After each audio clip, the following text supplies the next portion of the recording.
Bueno, en primer lugar yo quiero agradecer a Carmen Fernández de la Cigüeña, nuestra secretaria general, y a Carlos que me hayan dado la oportunidad de presentar a Rafael Sánchez Sau. La verdad que cuando leía sobre él me abrumaba todo lo que leía Rafael. Rafael, que sepas que ChatGPT te conoce. Sí, además es muy gracioso porque puse nombre ChatGPT, Rafael Sánchez Sau. Y en principio hablo de otra persona, pero al cual le dice Rafael Sánchez Sau, historiador, y entonces ya sí, me decía varias cosas sobre ti. Pero bueno, Rafael Sánchez Sau es catedrático de Historia Medieval en la Universidad de Cádiz, ha desempeñado responsabilidades en cargos de gestión, ha sido director del Servicio de Publicaciones de la Universidad de Cádiz y decano de la Facultad de Filosofía y Letras de Cádiz, ha sido miembro de la Comisión de Patrimonio Artístico de la Diócesis de Cádiz-Ceuta, es miembro de la Real Academia Hispanoamericana, en la que llegó a ocupar la dirección, y académico correspondiente de la Real Academia de Historia y de la Real Academia Sevillana de las Buenas Letras. Son numerosos los premios y distinciones que ha recibido. En la casa ha sido rector de la Universidad CEU San Pablo y ahora es rector honorario de la misma, y actualmente es consejero nacional de la CDP, es director del Congreso de Católicos de Vida Pública. Son numerosos los libros y artículos que ha publicado especialmente en su especialidad. Es columnista semanal de las 8 cabeceras del Grupo Yolí, un grupo líder de prensa en Andalucía, y colaborador en el periódico digital El Debate. Es sevillano, aunque vive entre Cádiz, Sevilla y Madrid, o sea que los del AVE están contentísimos con él. Le gusta la vida, la tranquilidad y el sosiego del campo, y tiene por ahí una finca en la que le gusta tener tertulias con amigos, y si es con buen vino mejor, o sea que una botella de vino y a preguntarle la dirección. ¿Eso lo dice la gente también o lo dices tú? Eso lo digo yo. Ah, bueno. Bueno, más que yo, algún amigo tuyo que le he preguntado. Y bueno, le encanta disfrutar de sus nietos, y a sus nietos le encanta compartir tiempo con él. Rafael, en su conferencia Más allá del franquismo, una ley para falsear toda la historia de España, aborda, entre otras cosas, la controversia en torno a lo que nos ha explicado antes Manuel Bustos, la ley de memoria histórica, y a través de su conocimiento y experiencia nos ofrecerá una perspectiva crítica y reflexiva en la comprensión de la historia española. Su conferencia promete ser un análisis riguroso y esclarecedor. No avances demasiado. Vamos a ver. Bueno, muchas gracias, Maika, por tu presentación tan cariñosa, y muchas gracias a Carlos Seco, porque ha sido el más poco original de esta idea de esta jornada, y pues también a Carmen por venir a acompañarnos, aunque está lista, que se va justamente ahora.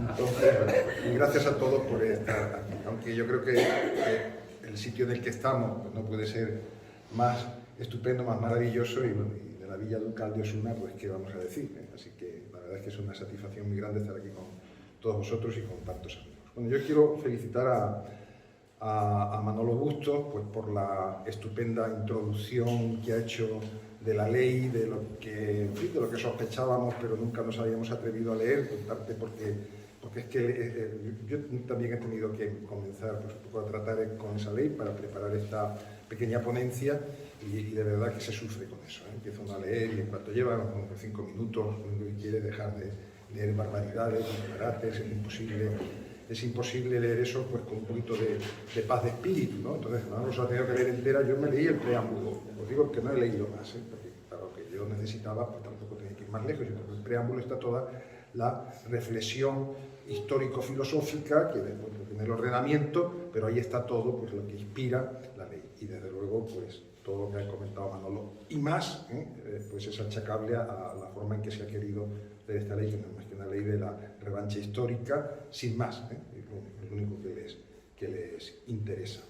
Esta ley tiene, y además lo declara, un objetivo desde el punto de vista legislativo, que no es más que amplificar el argumentario, los fundamentos y las consecuencias de lo que era la ley de memoria histórica del año 2007 de Zapatero. O sea que yo ya pues, soliviantó hasta cierto punto, pero bueno, pues a los historiadores les hizo temer pues, hasta qué punto la falsificación de la historia pues, iba a estar pues ya pues como elemento articulador de todo el discurso de los sucesivos gobiernos, etcétera, pues imaginaos cuando esto ya lo que viene a decir es la ley de 2007 no pudo llegar tan lejos como hubiese querido por una serie de circunstancias, ahora es cuando vamos a alcanzar eso, los últimos objetivos militares, ¿no? Como lo del parte del 1 de abril del 39.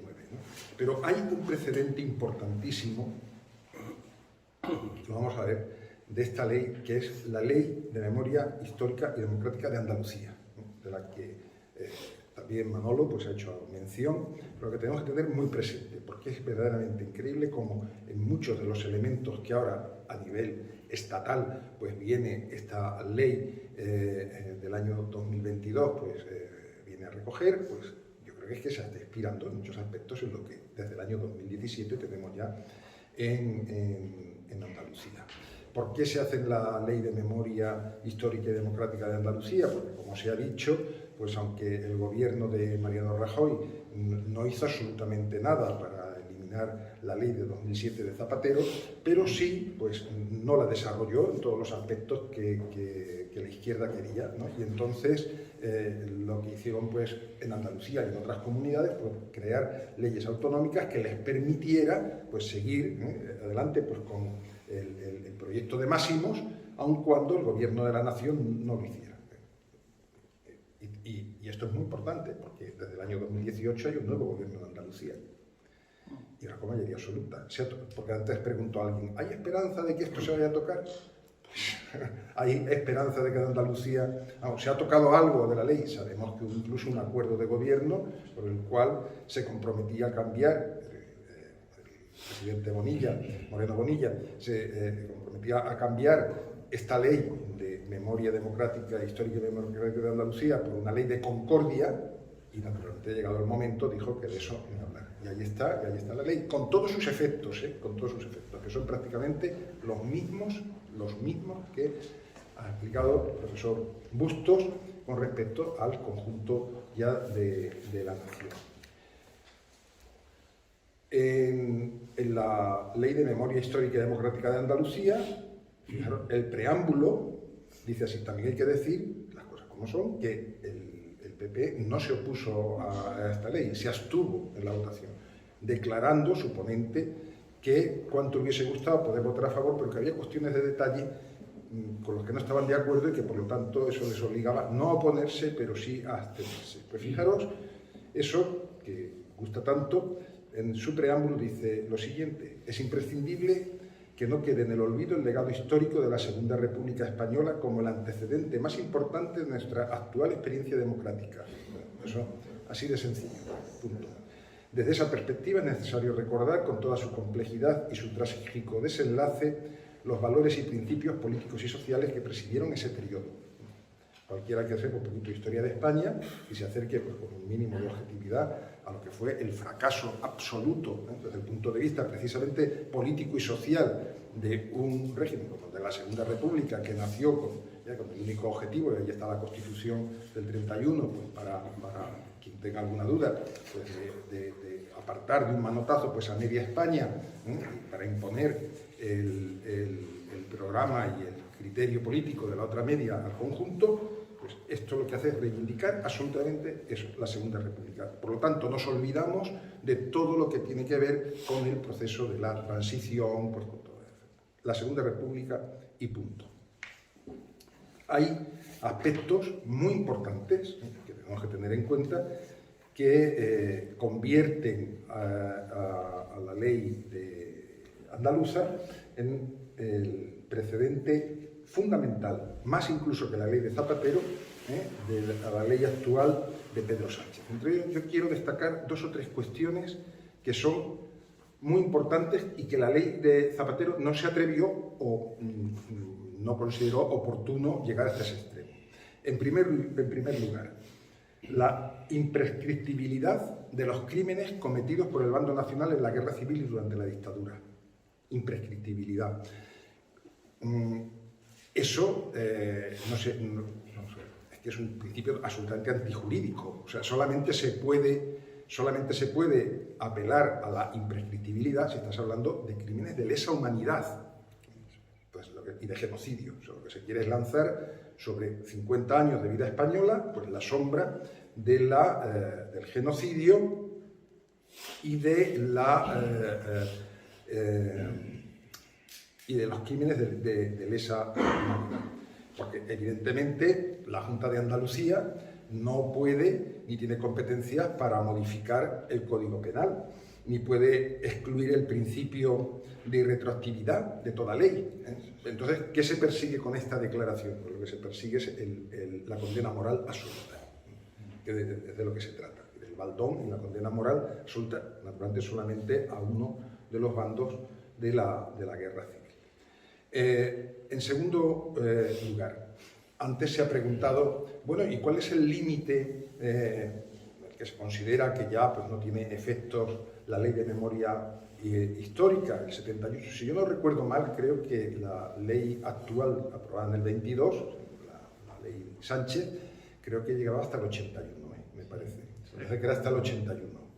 Porque hubo bastante debate, porque incluye los gobiernos de UCD. O sea, aquí lo que ya no incluye son los gobiernos del PSOE. Por ejemplo, los GAL pues no se tocan.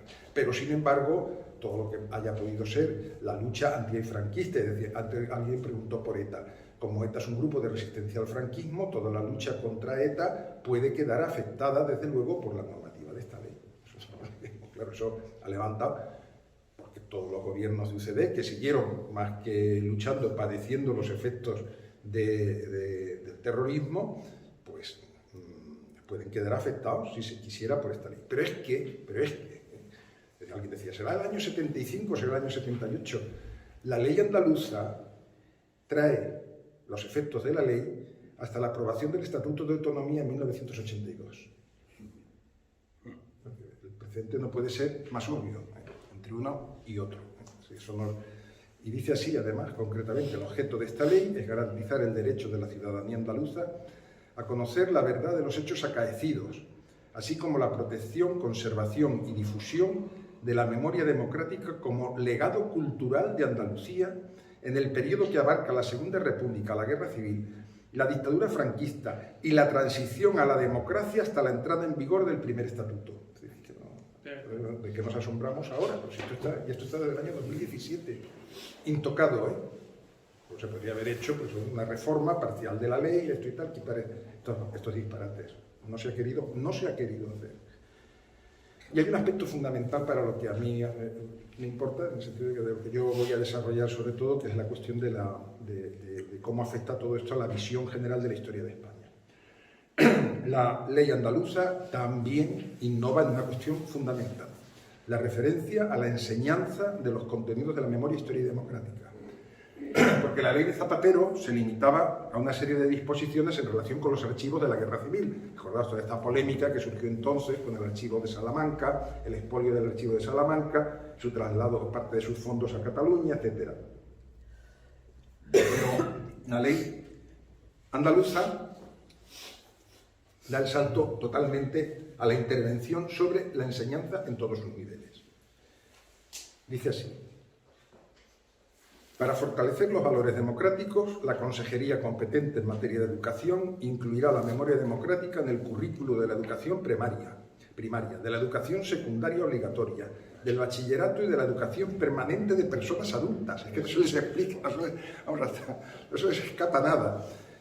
Los contenidos deberán basarse en las prácticas científicas propias de la investigación historiográfica. Asimismo, se impulsará en colaboración con las universidades andaluzas la incorporación de la memoria democrática a los estudios universitarios que proceda. Así que, pero esto no es Pedro Sánchez. Es que yo me atrevo a decir, esto es Juan Manuel Moreno Bonilla, no toca un pelo. Es que es la realidad. Bien, en el punto quinto que he tocado, sobre la enseñanza, pues se ve y se contempla ya cómo el desembarco de la memoria histórica en la enseñanza a cualquier otro de los niveles, pues es la pretensión, verdaderamente es el objetivo, porque tenemos que pensar que siempre la izquierda de las leyes, incluso esta que habla del pasado, es pensando en el futuro.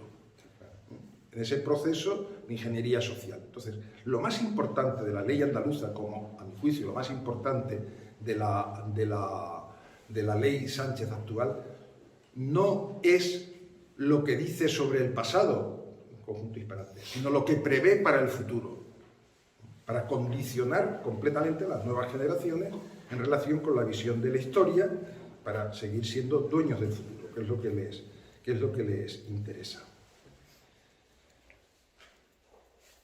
La ley Sánchez ya, en su artículo 44, nos dice así, y esto enlaza con una de las cuestiones que ha estado explicando Manolo Bustos, en la intervención directa en la investigación y en la explicación de la historia. La Administración General del Estado, en colaboración con las universidades, los organismos públicos de investigación, fundamentalmente es el Consejo de Investigaciones Científicas, las corporaciones de derecho público, estas son las academias, con competencias en la materia, incluidas las reales academias de ámbito nacional, fomentará en todos los ámbitos académicos la formación, docencia e investigación en materia de memoria democrática, resaltando el componente europeo y global de la memoria democrática en España. ¿Qué sentido y qué alcance tiene esto? Cuando se habla, naturalmente, y antes lo destacó también Manolo, el componente europeo y global, lo que se está hablando es de la vinculación de todo ese periodo de la historia de España, no ya con el fascismo en términos generales, directamente con el nazismo, con los juicios de Nuremberg. De hecho, la condena taxativa del franquismo apela directamente en la ley a los juicios de Nuremberg, es decir, como elemento central desde el punto de vista jurídico, a partir del cual, pues digamos, se asienta una práctica que permite no la condena simplemente moral, sino la condena después judicial a las máximas penas de los responsables de esos crímenes, etc.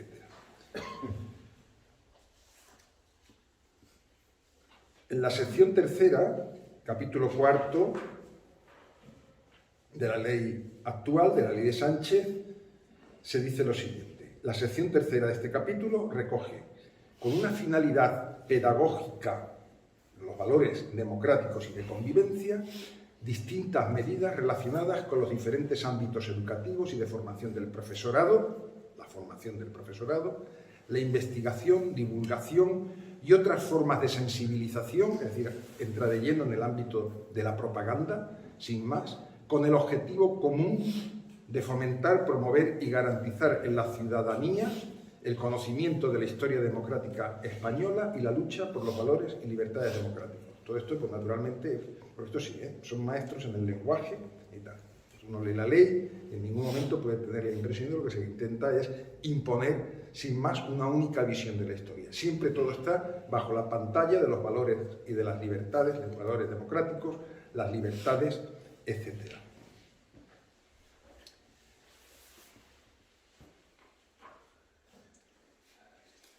Es fundamental, y también lo ha destacado Manolo, que uno de los objetivos es poner todos los medios para impedir que en el futuro pueda llegar a crearse una situación como la que, desde su punto de vista, acaba generando el golpe de Estado, la guerra civil, el franquismo, etc.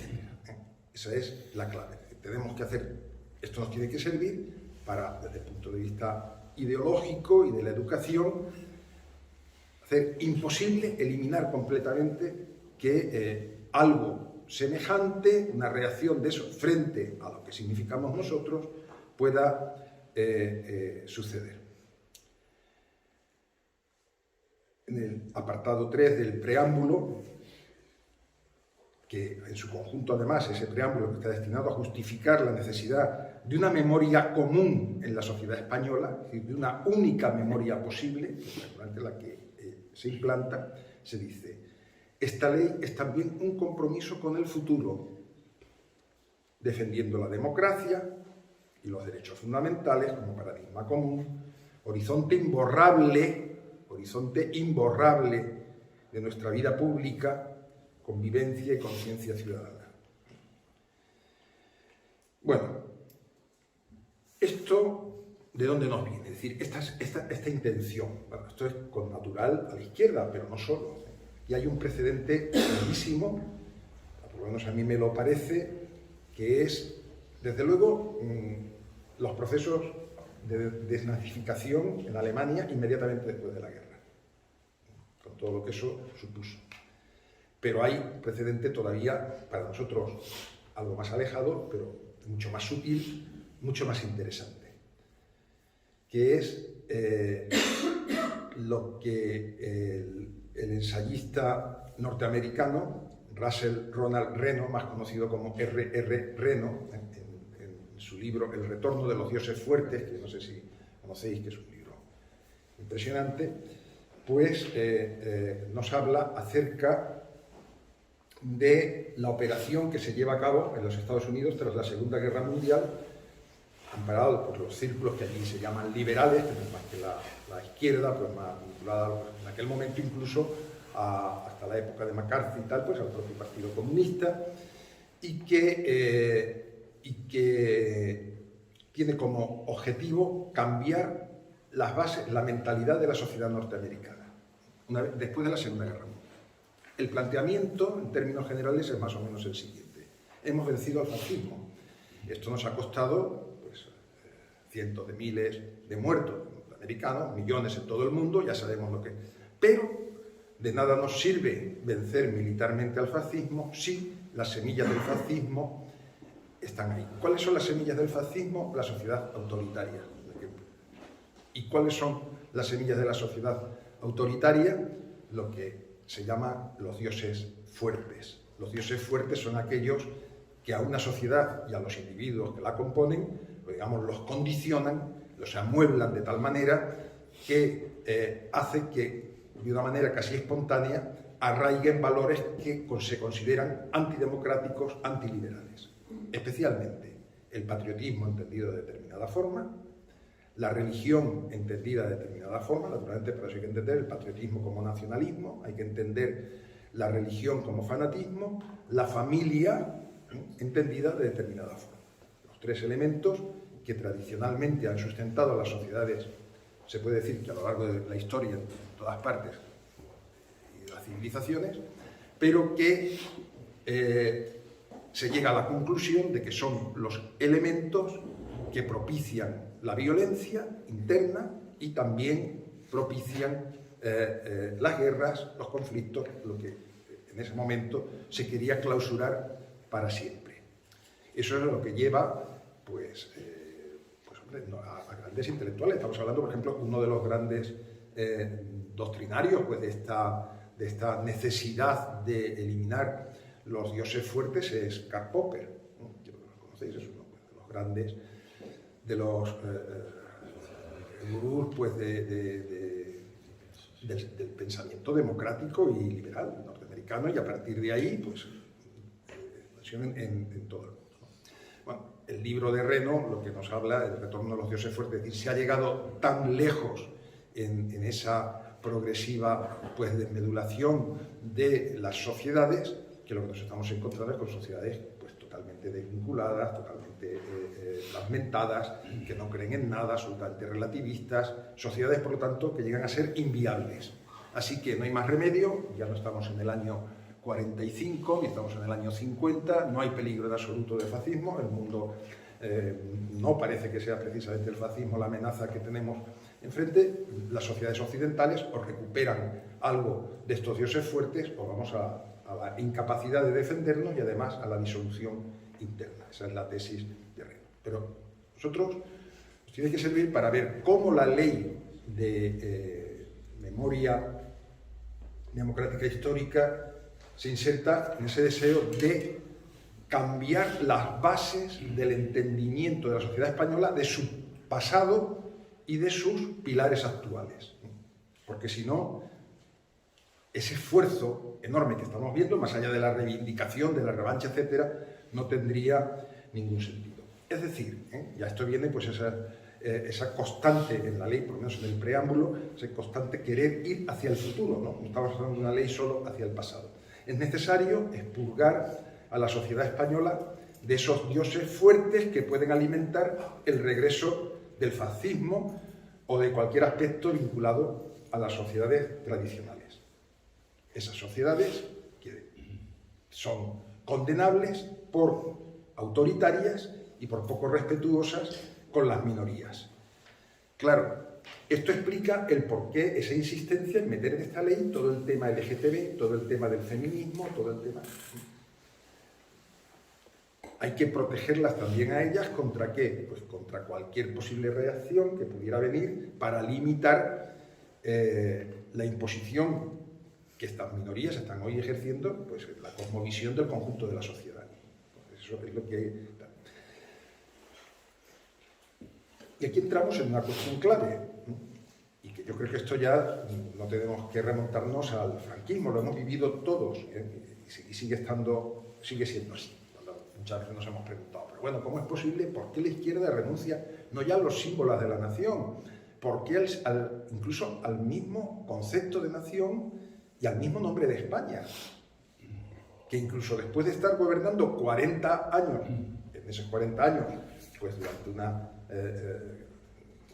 aplastante mayoría de tiempo, más de 25 años, con gobiernos socialistas, con gobiernos de izquierda, etc., a un país, siguen sin reconciliarse, ni siquiera con el nombre de ese país, al que se siguen negándose a darle su nombre, sin más, ¿no? Bueno, esto tiene que ver con un hecho, ¿no? Es decir, las fuerzas, vamos a llamarlas progresistas, para englobarlas a todos, como les gusta ser llamadas, pero no es más que la izquierda pura y dura, pues ha considerado siempre, desde la segunda mitad del siglo XX, que el nacionalismo español, que aunque es muy difícil aventurar que haya podido existir verdaderamente un nacionalismo en España, pero ahí están los libros, por ejemplo, de uno de los grandes pues, intelectuales de la izquierda, historiadores de la izquierda actual, que es Álvarez Junco, que ha destinado pues, como 3 tochos así de gordos a demostrar el nacimiento del nacionalismo español y los peligros del nacionalismo español. Del nacionalismo español. O sea, que no estaríamos hablando que en España, según dicen, si hay un nacionalismo vasco, hay un nacionalismo catalán, hay un nacionalismo gallego y tal, en cierta manera es como reacción al nacionalismo español. O sea, que la culpa es de la propia España. Entonces, para estas fuerzas de izquierda, el nacionalismo español, que para cualquiera que tenga pues, un mínimo de, pues incluso de objetividad, lo que se trata es del mero patriotismo sin necesidad de esas formas extremas que llevan al nacionalismo, es el caldo de cultivo de los regímenes autoritarios. Esto es el motivo real de por qué esa oposición continua y tal al reconocimiento incluso de la simple realidad nacional de España. El temor siempre a que ese reconocimiento acabe generando, pues como para los norteamericanos, pues si afirmamos la patria, afirmamos la religión y afirmamos la familia, estamos trabajando en contra del liberalismo, estamos trabajando en contra de la democracia, estamos trabajando en contra de la libertad. En España lo que nos encontramos es cualquier afirmación, por suave que sea, de la nación, cuidado porque nos puede preparar un régimen autoritario, nos puede preparar una nueva dictadura. Bien, para ellos el franquismo fue eso, fundamentalmente. Además lo revisten de crímenes contra la humanidad, etcétera, etcétera, porque la condena, cuanto más radical sea, menos posibilidades hay de que en algún momento pues, pueda volverse una situación como esa. ¿Cuáles son los componentes de ese nacionalismo, patriotismo, enemigo de la democracia y del progreso? Pues eso lo sabemos muy claro, ¿eh? El catolicismo, la familia natural, esos son los valores, pues, igual que en Norteamérica, igual que en cualquier sitio, pero en España se acentúa muchísimo, de modo muy acusado, la visión que de la historia de España pues, ha prevalecido a lo largo pues, desde que hay ciencia historiográfica como tal, pues, finales del 18 en adelante. También la visión que había de la propia España desde tiempos anteriores, aunque no se formulase, digamos, desde un punto de vista, vamos a llamarlo científico, historiográficamente. Para esta izquierda, esa visión de la historia de España es la que ha nutrido el nacionalismo español. el aprecio que a lo largo de generaciones y generaciones de españoles han tenido sobre su propio país y sus principales hechos históricos. Por lo tanto, si queremos desmontar cualquier posibilidad de nacionalismo, patriotismo que nos lleve a un régimen autoritario que replique los horrores del franquismo, no podemos hacer ninguna concesión en relación con la historia de España. Esto es el peligro que está también inherente en toda la ley de memoria democrática, cuando continuamente se está haciendo referencia a que no se debe favorecer bajo ningún concepto el regreso de las condiciones que hicieron posible todos esos errores que se encargan ya de pintar pues, de la manera más extrema. Así que la condena absoluta, sin matiz, pero absolutamente sin matiz, todo lo que significó el franquismo. Bueno, hace unos días en el Congreso, bueno, pues nuestro querido propagandista Curro Contreras, que sabéis que es diputado en el Congreso, pues presentó una moción, pues exactamente pues, en relación con el famoso diplomático español Sanz Briz, que sabéis que es el que salvó a miles de judíos, mucho más que Schindler con su lista y yo no sé cuánto, que salvó a miles de judíos en Budapest, que salió en Hungría, pues una de las juderías más importantes de Europa. Y, bueno, pues esa moción presentada por nuestro querido amigo Curro Contreras, pues fue derrotada con los votos totales de toda la izquierda, de un personaje como Sanz Briz, tan respetado y que tiene monumentos hechos incluso recientemente. El de Cádiz parece que lo estoy viendo en este momento, ¿no? El Paseo de Canalejas. Bueno, pues ¿por qué? Porque en el espíritu ya de la nueva ley no se puede hacer nada que pueda blanquear al franquismo. Y como Sanz Briz pues fue un diplomático español, que naturalmente pues, actuó bajo de hecho pues, estaba a las órdenes del ministro Lequerica y tal, pues cualquier cosa que pueda hacer suponer que Franco no era tan malo, ni Lequerica el ministro tan malo, y que se dedicaban a salvar judíos en vez de entregarlos a los nazis, pues no se puede consentir. Por lo tanto, no hay homenaje ninguno, ni a Sanz Briz, ni a nadie. Claro, ¿esto a qué nos lleva? A que nadie, ni de nuestros padres, de nuestros abuelos, de nadie que haya hecho algo medianamente notable en los últimos 40, vamos, en los últimos, en los anteriores últimos 40, 50 años, podrá ser reconocido nunca por nada. Porque, claro, en el fondo estarás blanqueando ese periodo. Ya da igual que sea un literato, sea un artista, sea un científico, sea un político, sea lo que sea. Porque no hay matiz ninguno que se pueda salvar de aquel tiempo. Pero además de eso, como hay que prevenir los marcos mentales que hicieron posible el franquismo, todo lo que conllevó, pues eso obliga a la revisión o relectura de los episodios, momentos y personajes que el franquismo reconoció como propios, por una pura lógica. Algunos de los que estamos aquí, los más mayorcitos, pues estudiamos, desde luego, el bachillerato, la escuela, etcétera, pues en los años todavía en que vivía Franco. Entonces yo me acuerdo perfectamente la enciclopedia Álvarez, y empezaba la historia de España, Viriato, Numancia, después el Cid Campeador, que antes ha hablado Carmen, hablaba sobre eso, Don Pelayo, por supuesto, no sé, ahora es que hablaré de la Reconquista, el Cid Campeador, los Reyes Católicos, Felipe II, todo eso fundamentaba la visión de España que el franquismo pues, quería dar a los españoles, de que bueno, fueron la gloria de la patria, la evangelización de América, no sé cuánto, la guerra de independencia, etcétera, etcétera, hasta llegar al glorioso alzamiento nacional, todo eso. ¿No? Claro, si esos son los elementos sobre los que el franquismo construía su visión de la historia de España, que justificaba que un régimen como ese pues, pudiera existir, porque enlazaba con la tradición española en todos los aspectos y por lo tanto no era nada, digamos, impuesto, ni mucho menos desde fuera, pero ni nada exógeno, ni nada singular, sino que venía a ser pues, la consagración pues, de todo ese pasado, pues lógicamente, para evitar que tengamos una cosa parecida al franquismo, tenemos más remedio que revisar todos esos aspectos de la historia de España.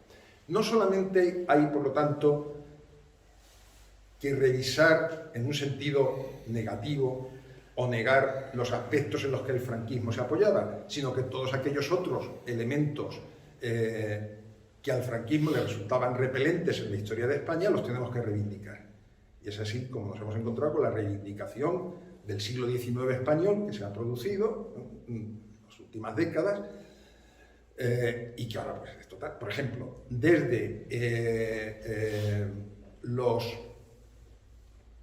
partidarios de Napoleón en la Guerra de Independencia y todo el bando afrancesado, un proceso de reivindicación.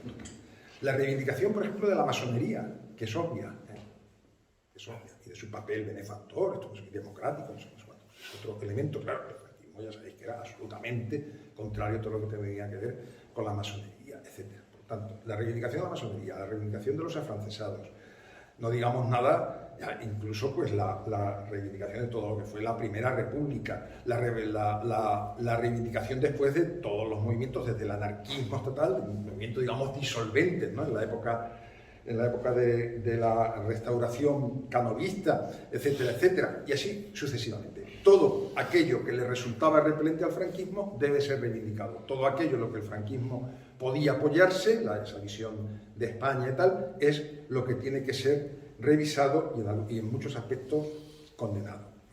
Como comprenderéis, ahora no nos vamos a detener, a la hora que es, la 1:30 ya pasada, pues en tantos aspectos de la historia de España que, como os digo, en estos tiempos están siendo objeto de revisión o de simple ocultamiento. Por ejemplo, un periodo sobre el que se pasa ahora más de puntillas, ¿qué tal? La romanización. Por ejemplo, el reino visigodo, con todo lo que tuvo, sobre todo en el siglo VII, pues el periodo esplendoroso, ¿no?, la época de San Isidoro, etcétera, todo eso y tal. La reconquista, de la que después hablaré especialmente. Eso es, ahora mismo el foco más está puesto sobre todo sobre el concepto mismo de reconquista. Es lo que más les chirría y lo que no pueden soportar.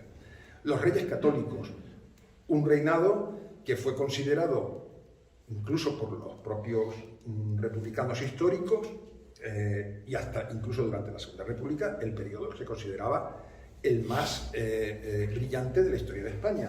Pensad que las fuerzas progresistas del siglo XIX, los liberales más exaltados y tal, nunca osaron meterse con los reyes católicos. Por el contrario, lo que consideraban era que eran los representantes de una tradición española que se había ido prolongando a lo largo de la Edad Media y que después los Austrias, pues con la monarquía absoluta, y después los Borbones vienen a perturbar. Entonces, los reyes católicos como los grandes reyes y los últimos grandes reyes, por decirlo así, de España. La evangelización de América, pues ya podéis imaginar, y la conquista, ¿no? El siglo de oro, por increíble que sea, hasta el mismo concepto está siendo también pues, apartado. La guerra de independencia, pues también es algo que no es una guerra de independencia, es una guerra civil en el fondo. Toda una visión que intenta ir generando pues, un sentimiento distinto, las nuevas generaciones, sobre los grandes episodios de la historia de España. Bueno, el ejemplo más claro de esta relectura, en la que desde hace ya algunos años se acusa directamente, esta es la clave, de franquistas y de nacionalcatólicos, porque esta es la acusación, de franquistas y de nacionalcatólicos a quienes mantienen posiciones historiográficas distintas a estas tendencias actuales, pues es la polémica sobre la vigencia del término y del concepto de reconquista, que es en el que me voy a centrar por los últimos minutos, porque es que ejemplifica muy bien todo lo que quiero decir. Es decir, se ha partido el término reconquista desde finales del XVIII, principios del XIX, con el que la historiografía nacional y extranjera pues, se refiere a ese largo proceso, desde luego muy diverso, porque como comprenderéis son casi 700 años, casi 800 en realidad, desde la conquista árabe hasta la conquista de Granada, pues era un concepto y es que lo que permite es contemplar con una cierta unidad, por muchos elementos que haya diversos en su seno, como no podía ser menos, pues todo ese largo proceso de recuperación, etc. Bien, eso es lo que se discute profunda y fundamentalmente. no existió la Reconquista, no hay nada que se parezca o que se pareciera a una Reconquista y naturalmente está unido a la reivindicación de Al-Ándalus. No os voy a contar nada, estamos en Andalucía y sabemos pues, todo lo que eso significa. Aquí confluyen, en el caso de la Reconquista, pues varias corrientes muy fuertes de sentimiento y de la ideología de la izquierda española que alcanzan manifestación de modo historiográfico. En primer lugar, no perdamos nunca la referencia del antifranquismo. ¿Por qué? Porque el antifranquismo ya nos recuerda continuamente y busca la homologación de decir, sí, claro, la Reconquista, la época de las cruzadas, ya sabemos lo que fue la última cruzada, ya sabemos lo que es una cruzada y los frutos que eso tiene. Por lo tanto, el elemento antifranquista está presente también en todo lo que es la Reconquista porque el elemento cruzada sigue estando ahí. En segundo lugar, esa visión crítica, radical, profundamente negativa de la historia de España, de sus logros, etc. La Reconquista es percibida, porque además es que así fue, como el proceso que hace posible España. Por lo tanto, ¿qué puede merecer un proceso que hace posible este país pues, fracasado, más que fracasado, que tiene en sí, genéticamente, pues, todos los elementos que lo llevan a ser pues, un factor de continua perturbación del progreso para sí mismo, para los demás, con una intervención nefasta en la historia, de la que apenas podemos salvar 4 momentos en los últimos 500 años? ¿Dónde está todo esto? ¿Dónde está el origen de todo esto? Pues está en la Reconquista. Por lo tanto, es un elemento que hay que mirar con mucha prevención si podemos eliminar. Por supuesto, el anticatolicismo, anticristianismo, que es tan característico, el laicismo radical de la izquierda española, que prácticamente es que hoy se ha quedado ya solo en Europa, no hay nada parecido en Italia, ni siquiera en Francia, ni nada parecido. Bueno, pero es que la Reconquista es el triunfo verdaderamente increíble, si lo vemos en términos generales, comparativos con los otros países, caso único del mundo en el que un país islámico ha sido restaurado, restablecido en su fe anterior cristiana. No hay ningún otro país en el que haya sucedido eso. Una vez que se ha establecido el Islam sobre un país cristiano, ha sido irreversible. El único caso en el que no ha sido así, ha sido en el caso español. Entonces, esto también, esto viene ya desde el siglo XVIII, los progresistas, cierta, no todo, pero sí cierta rama de la Ilustración, a la que les cocía la identificación absoluta de España con el catolicismo, ya hacían una reivindicación de Al-Ándalus para mostrar, decir, no, en la historia de España hay otras cosas que merecen aprecio y que no sé qué, por lo tanto, no tenemos que hacer esa identificación. Así que el anticatolicismo está ahí siempre también como un elemento en ese desprecio, en ese intento de eliminación incluso del propio concepto de reconquista. Y luego el victimismo, que es el carné de identidad propio de la izquierda española ya donde vaya. Porque aunque estén aplastando y tal, o sea, hacen una ley como esta, que es la muestra más absoluta, no solamente de ese estadismo, sino de prepotencia sin contar con nadie, pero toda la ley desde el principio hasta el final es un ejercicio de victimismo. Ellos son las únicas víctimas, los únicos que han sufrido a lo largo de la historia, y ellos, por supuesto, nunca han causado daño a nadie, ¿no? Bueno, el concepto de reconquista, fijaros cuál es por lo que es sustituido, por el de agresión feudal. Ese es el concepto que manejan los que niegan. La reconquista no se puede hablar de reconquista, ni siquiera de conquista cristiana y tal, es agresión feudal. La agresión feudal ya implica que hay unas víctimas, en este caso, que es Al-Ándalus, que son los andalusíes y tal, de quien no puede decir la agresión española, porque tampoco niegan, no había España, en la Edad Media no había nada que fuese España, por lo tanto la reconquista tampoco es la restauración de España, porque no había España, Entonces, ¿de quién? ¿De quién? Si dicen castellano, pues claro, dejan fuera a los aragoneses, castellanos, aragoneses, tal, pero además entonces se enfrentan con los sentimientos regionales, cosa que no les gusta. Por lo tanto, ¿quiénes pueden ser malos absolutos? Pues lo mismo que para el momento actual son los fascistas.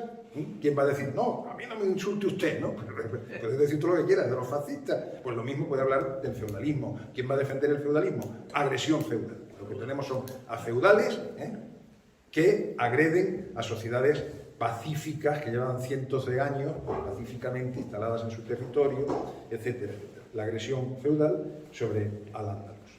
Bueno, voy a ir terminando. Lo notable de este caso es que en los últimos tiempos esto ya trasciende clarísimamente lo que es el debate puramente historiográfico, que no hay por qué negarlo, porque puede haber motivaciones desde el punto de vista de la ciencia histórica, pues para decir, hombre, no es el término más conveniente reconquista, se podrían, pero nunca te dicen cuál otro. Lo de agresión feudal, evidentemente, solamente puede satisfacer a los más extremistas, ¿no? Entonces, pues, ¿cuál encontramos? Pues, pues se podría trabajar sobre eso. No, lo que se entra ya de lleno en la órbita desde el año 2007 de la memoria democrática y, por lo tanto, de la costumbre que se está adquiriendo de cancelar y de evitar, de dar el más mínimo oxígeno a quienes no piensan como yo, es el hecho de que ya no se trata de que los defensores historiográficamente del término reconquista puedan ser conservadores desde el punto de vista historiográfico, sino lo que son es residuos del franquismo. Son residuos del franquismo. Defienden el término reconquista y lo que implica porque son residuos del franquismo. Esto que digo de reconquista se puede decir de cualquier otro de esos periodos de los que antes he hablado que entran en revisión. De manera que los efectos de la ley de memoria histórica pues, se pueden extender a la comprensión de toda la historia de España.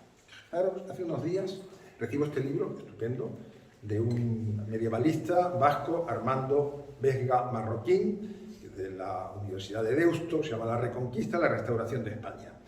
Está en el tomo segundo. El tomo primero lo tengo también, pero lo que me interesaba para esta ocasión está aquí. Entonces, él, en toda la primera parte de este libro, lo que hace es pues, un planteamiento en el cual dice, ¿pero qué están diciendo estos señores que no admiten el término reconquista y por qué? Y entonces los presenta y al mismo tiempo pues, hace la crítica que tiene que hacer.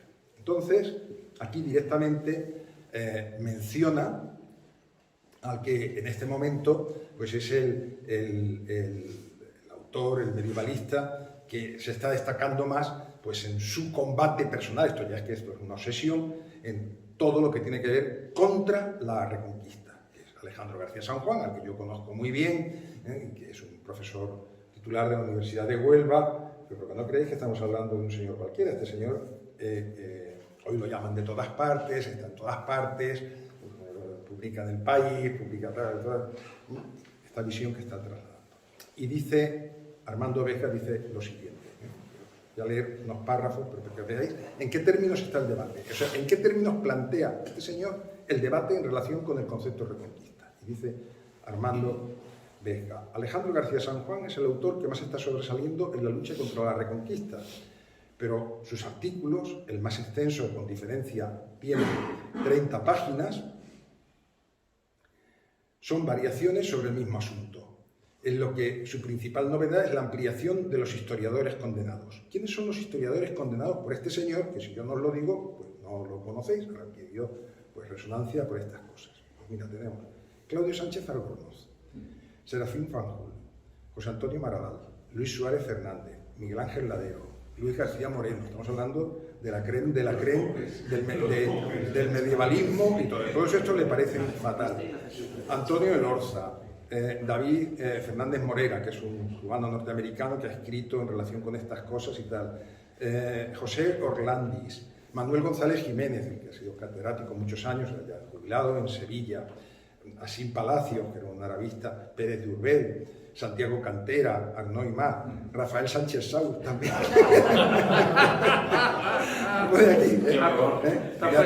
Todo esto nos pone fatal, ¿no? Y entonces, os voy a leer, y perdonadme, pero es que esto no lo digo yo, esto lo dice, pero a lo que voy es a lo que viene luego, no echéis mucho cuenta de lo primero. Y dice Armando Vesga, de su capacidad de maltrato da cuenta, por ejemplo, la extensa crítica perpetrada contra Rafael Sánchez Sauz. Alcafea, pero cuidado, fijaros, entonces, se supone que es en un artículo científico en el que él se supone que lo que hace es dar criterios de por qué no se debe hablar de reconquista. Y cuando, como yo escribí un libro, se llama Al Andaluz y la Cruz, que no le gusta nada, pues entonces para atacar mi libro, dice Armando Vega, la crítica contra Rafael Sánchez Saúl, al que afea, entre otras cosas, sus creencias religiosas. Sus creencias religiosas. Y dice, la espada y la cruz, esto es Alejandro García San Juan, un subproducto puramente ideológico, un libro escrito con el único objetivo de degradar al Andaluz como una mera precuela del ISIS. Y dice Armando Vega, algo muy difícil de probar, que sin embargo García San Juan consigue, sin criticar un solo pasaje del libro, gracias a una catarata de argumentos. Fijaros los argumentos. Franco, franquismo, falange, fascismo, la Asociación Católica de Propagandistas, nacional catolicismo, extrema derecha, Vox, dice innumerables veces, cita a Vox en esas páginas, Abascal, Aznar, Esperanza Aguirre, Pablo Casado, Serafín Fanjul, Pérez Reverte, Gómez de Liaño, Manuel Alejandro Rodríguez de la Peña, profesor de la Católica Universidad de San Pablo. Y dice García San Juan, y lo resalta Armando Vega, en la que se imparte un curso de historia de la España de la Reconquista, como fuese la cosa pues, más escandalosa del mundo. Alejandro Bardají, pero luego sigue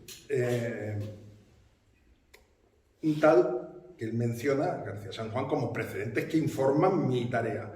Duke, gran mago del Ku Klux Klan, el nacionalismo blanco americano, el asesino Anders Breivik, el que mató a 80 o 90 en Noruega hace ya años, pues también lo meten en el saco. Los terroristas que mataron en Nueva Zelanda 51 musulmanes, uno de los cuales tenía escrito en el cargador el nombre Pelayo. Bien, ¿qué quiere decir todo esto? Todos. No solo esto lo hace porque me critica en concreto en unas cuantas páginas. Yo lo he cogido de, pues, dijera yo, pero es que lo dice Armando Vega porque se queda escandalizado de cómo se puede hacer la historia hoy. Y claro, pues le vengo muy a pelo por el ataque que este me dirige. Y entonces, fijaros que hablar de franquismo, franco-franquismo, no sé qué, a hablar de asesinos actuales de responsables de la muerte de 51 musulmanes. Lo cual tiene entre otros efectos el que a mí y a otros muchos, porque ya habéis visto que la lista es interminable, tal, de ponernos en la diana. De ponernos en la diana ante todo el que quiera leer su artículo y su libro, que ha tenido cientos de lectores, un tío muy leído porque está muy publicitado hoy desde todas las terminales y tal, a nosotros, a mí en este caso, pero y a otros, lo que nos está poniendo es decir, este es un anti-islamista. Por eso defiende el término reconquista. Porque como franquista, nacional católico, fascista, esto y tal, hoy también es anti-islamista. Es anti-islam. La checa actual. Claro. Al final, esto ya no voy a seguir leyendo, ¿qué es lo que propone Alejandro García San Juan? Estos señores tendrían que desaparecer y no ser tratados como historiadores, porque son otra cosa. La checa actual. ¿Comprendéis? Esta es la cuestión. Tenéis que ver cómo la mentalidad que ha producido la ley de memoria histórica y democrática no se refiere al franquismo, tenemos un grave error. Esto es lo que no ve la derecha. En Andalucía, en ningún sitio. No quiere llamarse derecha. No lo ve. No es que queda deslegitimada para todo. A consecuencia, y qué fácil es vincularlo y atraerlo hacia lo que se considera algo pues imperdonable, imposible, lo que nos explicó Manolo Bustos en relación con el franquismo. Todo queda contaminado. Ya da igual que hables de Reconquista, va a dar igual que hables de la Guerra de la Independencia, va a dar igual que hables de los tercios de Flandes. Vas a ser entonces siempre un franquista, un fascista, porque a través de la asunción de esos valores propios de la historia de España, que son los que tenía el franquismo, tú eres un franquista. Y punto. O sea, esta es la conclusión a la que nos lleva de la revisión general de toda la historia de España y falseamiento de toda la historia de España, a la que lleva la aceptación de lo que se nos dice de estas leyes, que fue nuestro pasado reciente, que por supuesto no tiene absolutamente nada con lo que yo tenía 19 o 20 años cuando murió Franco, yo no vivía aquella España que me pintan, sinceramente. No tiene nada que ver mi experiencia personal, en mi familia, ni nada de esas cosas. Habría gente que padeció, sí, pero claro, y al mismo tiempo la exaltación de todo el elemento contrario, ¿no? Pero claro, esto no podemos pensar que va a quedar ahí, ¿no? Es algo que está pensado en el futuro, para la configuración mental de las nuevas generaciones y naturalmente pues facilitarles, esto les da una cancha extraordinaria para toda esa operación que ya denunciaba extraordinariamente Manolo, de ingeniería social, que es lo que de verdad les interesa. Es lo que de verdad les interesa. Bueno, pues perdonadme si me he extendido demasiado, son las 2:05. Muchas gracias por vuestra atención.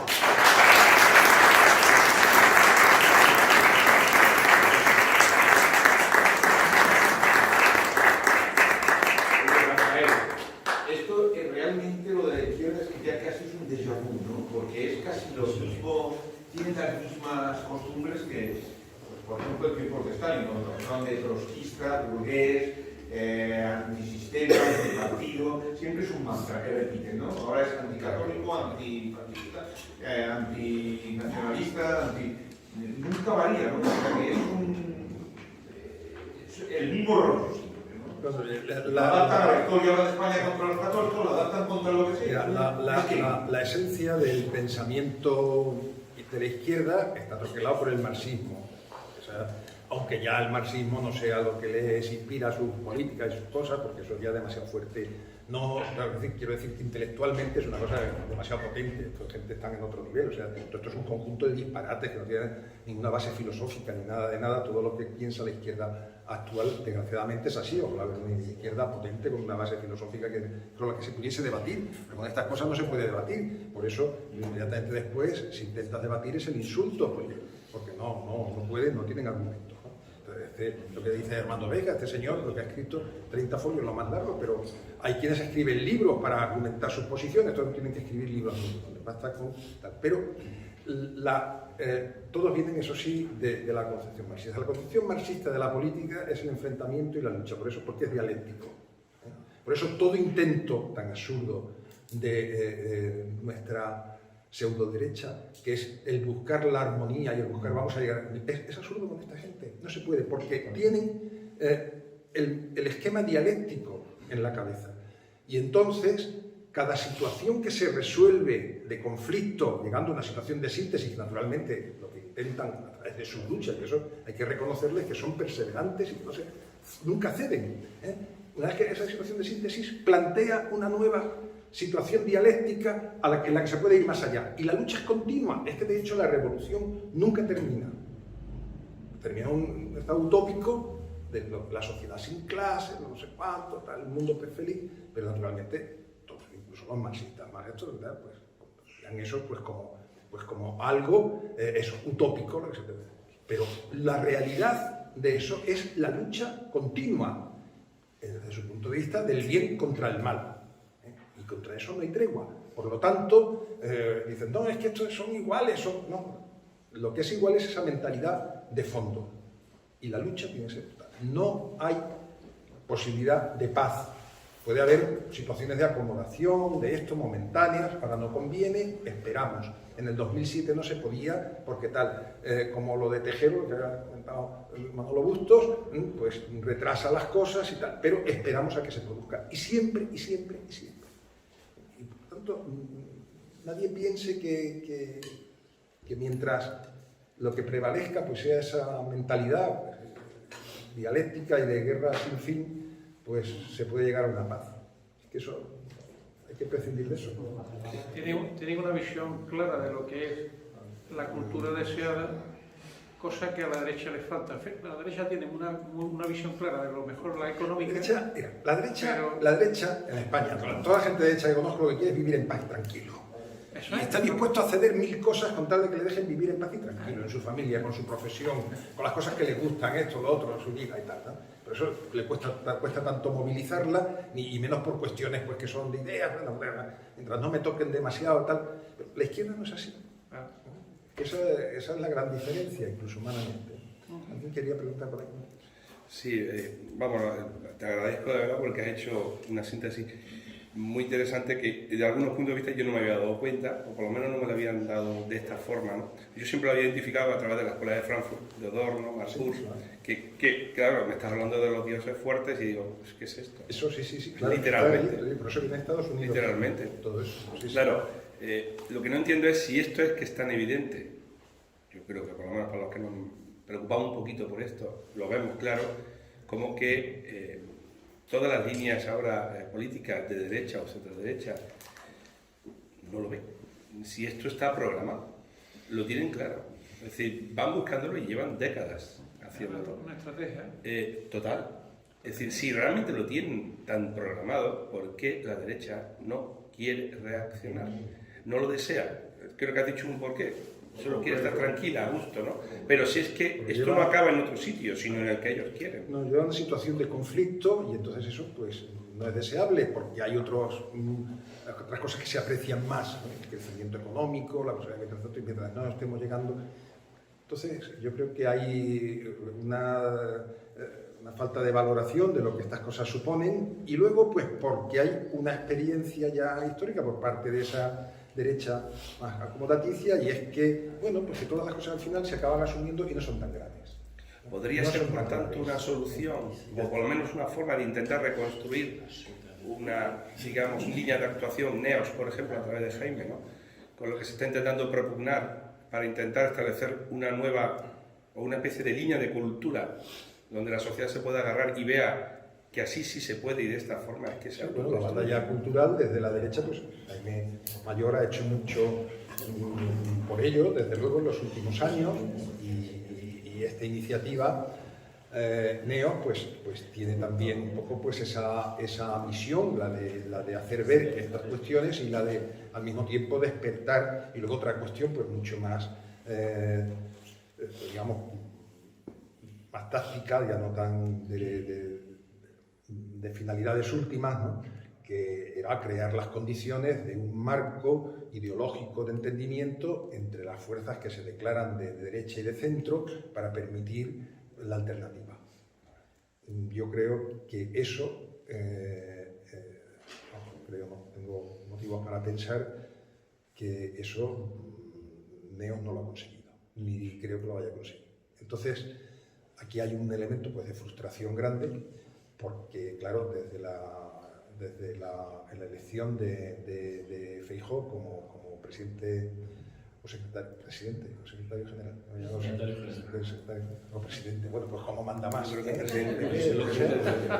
estrategia es totalmente distinta, es la de esto no nos interesa, ese marco común cultural en el que podemos coincidir y que podemos salir una alternativa al gobierno, sino vamos a marcar mejor el terreno pues, para así poder abrirnos electoralmente hacia otros espectros, a ver si conseguimos la mayoría suficiente.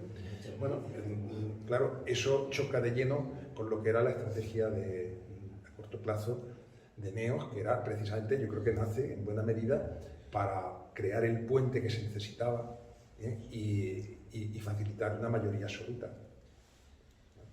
Ya veremos. Muchas gracias. Rafael, yo quería agradecerte la intervención, además este enlace que has hecho con la Reconquista, con la historia de la Reconquista me ha parecido genial, junto a la referencia también a la triple R, a Reno. Pero, verá, aquí, ya que has sacado todo el tema de la Ley de Memoria Histórica de Andalucía, desde un punto de vista jurídico, las leyes de memoria democrática tienen un doble defecto, de inconstitucionalidad de fondo y de forma. En cuanto al fondo, el Estado no tiene competencia para legislar sobre memoria democrática. Y esto se pone de manifiesto en que la ley de 2007 no hacía referencia a ningún título competencial. La nueva lo hace, pero en el 149.1.1 de la Constitución que hace referencia a establecer las condiciones básicas de igualdad en el ejercicio de los derechos y deberes de todos los españoles. No existe en la Constitución ningún derecho a la memoria democrática. Ninguno. Ya se lo inventará el Tribunal Constitucional, pero no existe. No existe.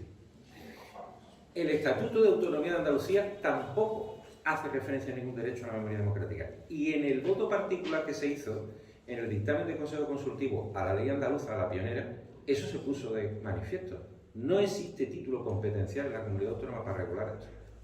Tampoco soy yo, ni tampoco se recurrió. Además del defecto formal gravísimo, de cajón, todo preámbulo o exposición de motivo de una ley, siempre lo estudiamos los constitucionalistas por Piedad García Escudero y tal, nunca se tiene que transformar en un manifiesto ideológico. Difícilmente lo que he escuchado en Garrol, difícilmente llega a la calificación de panfleto, no de manifiesto, sino de panfleto. Entonces es absolutamente contrario a una técnica legislativa correcta.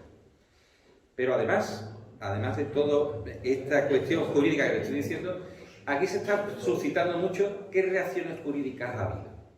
Ha habido 3. Y las 3 las he visto yo. Y es más, es que he tenido que informar de ellas. Una fue en el Congreso de los Diputados, que fue una proposición de ley de Vox, me parece que fue en la legislatura corta, que decayó porque finalizó la legislatura, que era una proposición de ley con el artículo único, derogación de la Ley de Memoria Democrática. Punto final. Punto final. Esa es la única forma. Así, a palo seco, pero decayó. Ha habido en el Parlamento de Andalucía 2 proposiciones de ley, no de ley, perdón, pero proposiciones de ley, las 2 del grupo parlamentario Vox.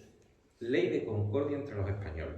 Las 2 se presentaron y ninguna de las 2 fueron tomadas en consideración, con la abstención del Partido Popular y el voto en contra del resto de la izquierda.